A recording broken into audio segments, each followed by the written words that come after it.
is spraying out this winter wheat field.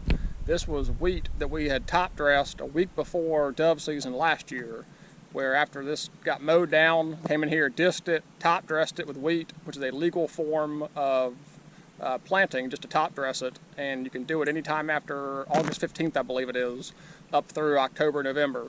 And so everything out here was just broadcast over the ground, and then we allowed the wheat to come to full maturity and seed out. And now we're back in here in a week or two and plant millet. Might do a buffalo style no-till system where I just overseed all the German millet and then bush hog all the oats and wheat down over top of it and not actually even cut this dirt. So I think that's what I'm gonna do. I'm not quite sure yet. But yeah, let's take a look at this wheat and you'll see how much production we got by just simply top dressing a cut field with the winter wheat. So you can see here, that is all wheat. And we allowed it to go to maturity, so there are very viable seeds in here. They're still a little moist, you wouldn't harvest yet, but they're still very viable seed that any doves that come in here could land in here and eat a lot of seed. And there are a few oats in here as well, but for the most part, it's all this winter wheat that has come up. A lot of food for the doves to feed that spring population of doves out here as they're having nests and having babies. Really readily available food source for them. And especially when we come back in here and put the German millet in here and it matures out, there'll be another round of really heavy seed production in about 2 months from now. So we're keeping something in one field for the doves to eat, you know, through the spring, end of summer, you know, fall, and really helps increase the production out here. And for the burn down of this field, I'm just using glyphosate at 2 ounces to the gallon. I think I put 2 quarts in a 30-gallon solution, so about 2 ounces to the gallon, just to burn down everything out here. There's some hornbeam in here, of course a lot of wheat, and then some grasses, but for the most part, the wheat actually suppressed weed growth. So there's not a whole lot of weeds in here. You know, a little mustard in there, a little bit of clover, but for the most part, you can tell it's a pretty solid stand of wheat and oats, and relatively weed-free.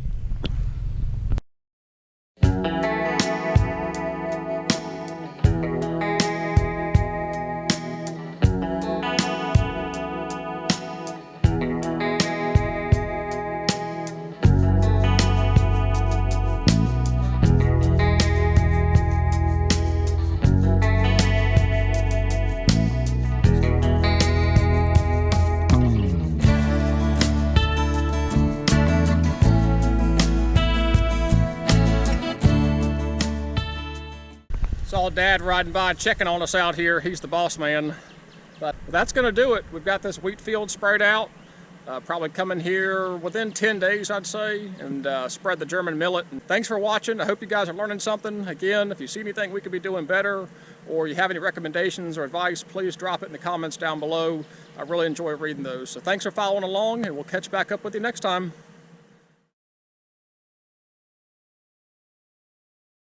All right, we're back out here again. This is a week after we had done the post-emergent spray application on the sunflowers back there. And last week we went ahead and sprayed the oats and the winter wheat that's in that long field down there. That's field 2, I believe it is, on the exhibit. And today we're actually putting some German millet in the ground along with some fertilizer. All right, this is German foxtail millet. I bought this from Seed Ranch online. I could not find it at any of the agricultural stores or crop production services, so this was bought online at Seed Ranch. This is 15 pounds, and because the field is not very big, we're going to use the bag spreader to be a little bit more precise, a little bit more precision. So I've got my friend Tim here helping today, humping bags back there. So first we're going to spread 15 pounds of German millet. It's about 30 pounds per acre. That's a half-acre field, so we're doing 15 pounds of German millet and 240 pounds of 10-10-10, which will be 24 pounds of nitrogen. German millet wants to be about 40 pounds of nitrogen per acre, so half acre it's going to be about 20-24 pounds.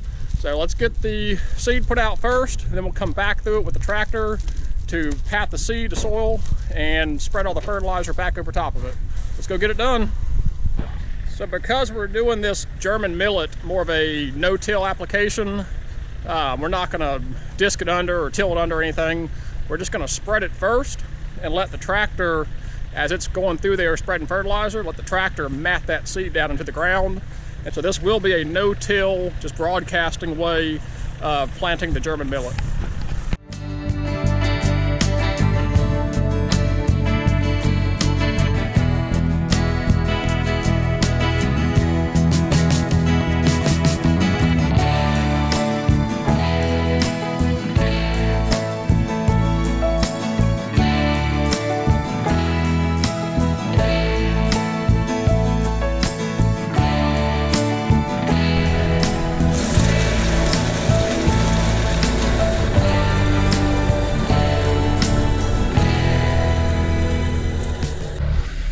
All right, while my buddy Timmy's out there spreading the fertilizer, I wanted to look at this again. When we were out here spreading the seed just a few minutes ago, we ran at least a dozen doves out of this wheat field, where last time we came in here and sprayed, we matted down all this cover and the doves are sitting all in these rows. And I can only imagine they're eating all this wheat in here. This is just an absolute bumper crop of wheat and oats in here.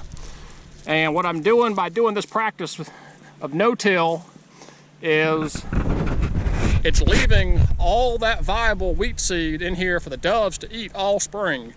And that's good because they're feeding their young back at the nest. And that's going to attract more young birds to the field all through the spring, all through the summer. As the German millet's growing, all the viable wheat seed on the ground beneath it will still be available until that millet gets up high enough to shade it out. So this is pretty cool to feed the doves all spring and to not have to come in here and till it and not have to disc it either. So saving a lot of time, saving a lot of work, and it's providing a great spring food crop for the doves. While he's getting the rest of that fertilizer put out, I figured we'd walk down here and look at the sunflowers. Even in just the 1 week that's gone by, you can see the deer are still in here working hard at the plants. Those are all viable plants last weekend. 1, 2, 3, 4, 5, 6. You can see the leaves all eat off of him. A week ago, those were viable plants. A week later, they are no more. So the deer are really hitting this hard still. Would have been a beautiful plant, gone. Another beautiful plant, gone. So we were out here spraying post-emergent herbicide last time. In 1 week's time, you can already see that clethodim was really working on that grass in there. So all the grass in there you can see has been burned out where the herbicide hit. And that carries on up all the way through that line up there. So that herbicide is definitely getting to work out here. This is another little area of grass. You can see the herbicide's working on that grass. The Amazamox is going to be a lot slower to come on for those broadleaves. So you'll see the Amazamox should start taking into effect in the next week or so. This is probably the best stand we have, and it runs, I'd say it runs the whole length of the field, and they're up to about 24 inches at the highest, maybe a little bit more. But we're going to have a really good swath right here down the middle, and I think once they get this big, I don't think the deer like them because it's getting real textured. There's a lot of fiber in there, and it's actually almost prickly to the touch. So I think if we can get them all to about 2 feet tall, we'll have something.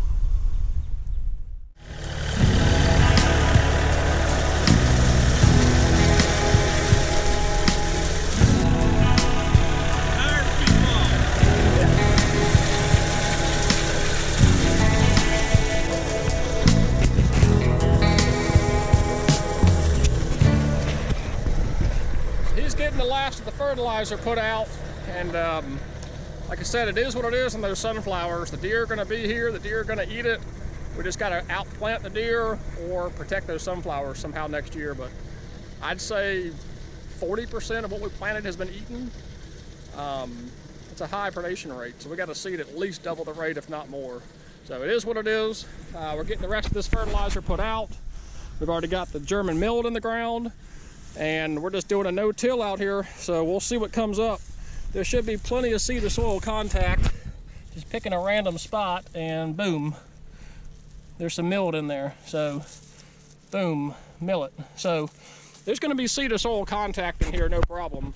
Especially with a week of rain coming, this millet will germinate on gravel. So I have no concerns whatsoever that we should get a pretty decent stand of German millet in here. That's going to wrap this one up. Doves are flying in the background. It's like a Bob Ross painting out here. Got the sunflowers in, doing good for the most part. We just got the German millet in. It's going to be a 60-day maturity rate, so the German millet should mature out at the same time as the sunflowers. So everything should be maturing out at about the same rate. So we'll come in here and check in a couple weeks and just check the growth on the millet, check the growth on the sunflowers. We'll probably do just a update video there. Nothing, no planting, no spraying, unless I do a little bit more clethodim grass spraying over there. But it looked like we got pretty good control. So we'll probably do one update video before we come in here and burn this millet field, if Dad lets me. He said he's gonna let me.